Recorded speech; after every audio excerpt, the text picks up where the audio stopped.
मित्रांनो, माणूससुद्धा दिवाळीच्या फराळासारखा असतो.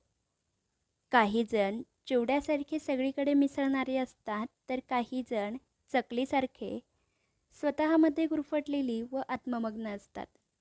काही जण लाडूसारखे खुशाल चेंडू असतात, जिकडे जातील तिकडे गोडवा निर्माण करतात. तर काही जण शेवसारखे स्वतःची गुंतागुंत करून कुठून बोलायला सुरुवात करावी ते देखील न कळणारे असतात. काही जण करंजीसारखे बाहेरून चव नसलेली पण तिच्या अंतरंगात पोहोचली की सारणासारखी गोडच गोड असतात.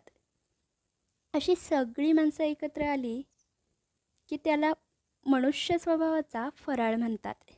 ज्याला तो खायला जमतो त्यानेच आयुष्याची दिवाळी साजरी केली असे म्हणतात. काय बरोबर ना? व्हिडिओ आवडल्यास लाईक, शेअर आणि चॅनलला सबस्क्राईब नक्की करा. Bye bye.